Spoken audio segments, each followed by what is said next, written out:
Holmes, சீக்கிரம் வந்துட்ட. அது என் ஸ்டைல். இவதான் மேரி மோர்சன். Good evening. ரொம்ப அழகா இருக்கீங்க. உங்களை பார்க்கணும்னா எவ்வளவு தடவை சொல்லியும் இப்பதான் இன்ட்ரோடியூஸ் பண்ணி வைக்கிறேன். நானும் கேட்டுட்டு தான் இருப்பேன்.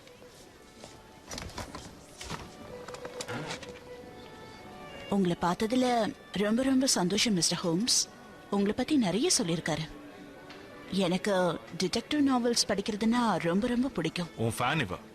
ஆனா சில நேரத்துல நம்ப முடியாத அளவுக்கு எழுதியிருப்பாங்க. சின்ன சின்ன விஷயங்களை வச்சுக்கிட்டு எப்படிதான் யூகிக்க முடியுதோ. நீங்க தப்பா சொல்றீங்க. இன்ஃபேக்ட் ஒரு கேஸ்ல சின்ன சின்ன டீடைல்ஸ் தான் ரொம்ப முக்கியம். ஓ, இப்போ வாட்சன் எடுத்துக்கோங்களேன். எடுத்துக்கலாமே. வெளிப்புறத்துல பார்த்தா இது வெறும் வாக்கிங் ஸ்டிக் மாதிரி தான் இருக்கும். ஆனா உள்ள கூர்மையான கத்தி இருக்கு. போர்ல நல்லா சண்டை போட்ட வீரர்களுக்கு இது அரசாங்கம் பரிசா கொடுத்தாங்க. இவன் ஒரு பெரிய போர் வீரர், தைரியசாலி, புத்திசாலி. அது மட்டும் இல்ல, ரொம்ப நீட்டா மிலிட்டரி மேன் மாதிரியே இருப்பாரு. ஆனா பாருங்க, அவர் பாக்கெட்ல கை விடுறேன், உள்ள என்ன இருக்கு? பாக்ஸிங் மேட்ச்ல பெட் கட்டிருக்காரு. வெளியே பார்க்க நீட்டா இருந்தாலும் சூதாடுறாரு. பாத்தீங்களா? எதுக்கு உங்க நகையெல்லாம் பத்திரமா பாத்துக்கோங்க. ஹோம்ஸ், நான் இப்பெல்லாம் மாறிட்டேன். எப்படி நம்புறது? நீங்க நினைக்கிற அளவுக்கு இவன் நல்லவன் இல்ல. நான் சொல்றேன்னு நீங்க தப்பா எடுத்துக்காதீங்க மிஸ்டர் ஹோம்ஸ். இவரை பத்தி உங்களுக்கு எல்லாமே தெரியும். முன்ன பின்ன தெரியாதவங்களை பத்தி எப்படி சொல்லுவீங்க? என்ன பத்தி ஏதாவது சொல்லுங்க. ஐயோ, மேரி வேண்டாம் சொன்னா கேளு. அது சரியா வரும்னு தோணல. இல்ல வேண்டாம். வேற எப்பயாவது சொல்லுங்க. கண்டிப்பா. ஹோம்ஸ், டைம் ஆகுதுல்ல? ஆனா அவங்க ரொம்ப ஆசைப்படுறாங்களே.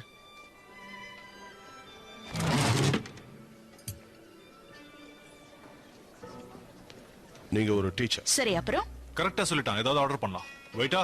உங்க ஸ்டூடெண்ட்டுக்கு 8 வயசு ஆகுது.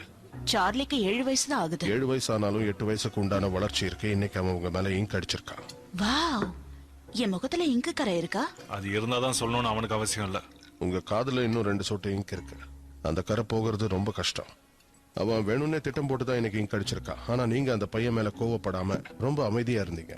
அதனாலதான் அந்த பையனோட அம்மா இந்த காஸ்ட்லியான நெக்லஸை உங்களுக்கு கடனா கொடுத்திருக்காங்க. இதுல முத்து, பவழம், வைரம்னு விலை உயர்ந்த பொருட்கள் நிறைய இருக்கு.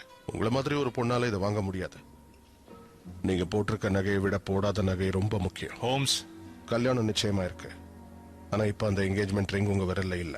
அந்த அடையாளத்தை பார்த்தா நீங்க வெளிநாட்டுல அந்த பையனோட கொஞ்ச நாள் இருந்திருக்கணும். ஆனா அதுக்கப்புறம் என்னாச்சுன்னு தெரியல. அந்த பையன் கூட சண்டை போட்டுட்டு உங்க கல்யாணத்தை நிறுத்திட்டு இங்கிலாந்துல வந்து ஒரு புது வாழ்க்கையை ஆரம்பிக்கலாம்னு இங்க ஓடி வந்துட்டீங்க. இப்ப இந்த டாக்டர் மாட்டிட்டாரு.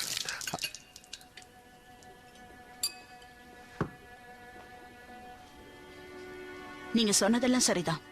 ஆனா ஒண்ணே ஒண்ணு மட்டும் தப்பு. அந்த கல்யாணத்தை நான் நிறுத்தல. அவர் செத்துட்டாரு.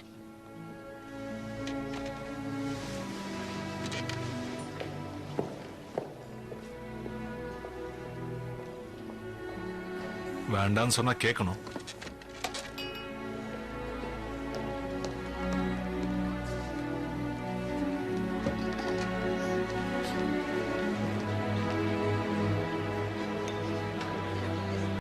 Go.